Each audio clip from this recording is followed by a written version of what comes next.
क्या आप जानते हैं कि महाभारत क्यों हुआ? महाभारत शकुनी ने रची थी। गांधारी के राज्य के दुश्मन ने धृतराष्ट्र के कान भरे कि गांधारी का पहले ही विवाह हो चुका है।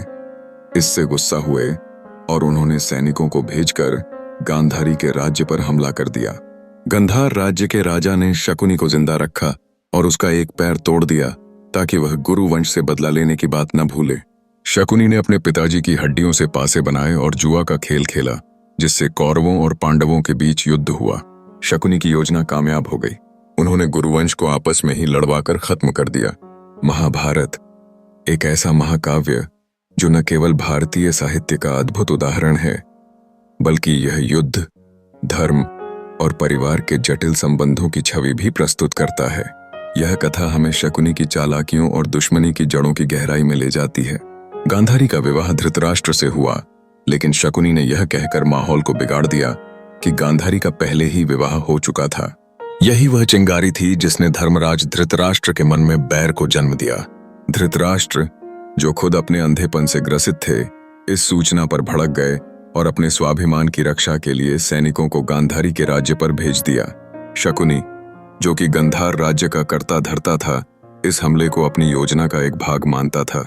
इस समय गांधारी के देश पर आक्रमण ने सब कुछ बदल दिया।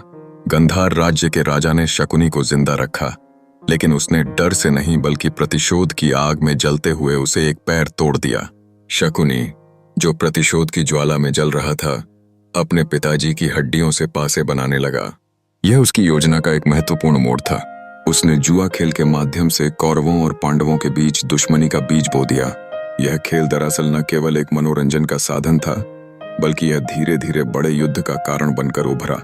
शकुनी ने अपनी चालाकियों से सब कुछ नियंत्रित किया और अपने प्रतिशोध की प्यास को बुझाने के लिए पांडवों को अपने जाल में फंसा लिया।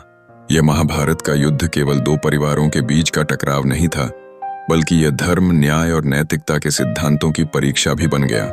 शकुनी ने कौरवों और पांडवों के बीच ऐसा विभाजन किया कि अंततः वह अपनी योजना में सफल हुआ। इस युद्ध ने हमें यह सिखाया कि घृणा और प्रतिशोध का परिणाम हमेशा विनाशकारी होता है।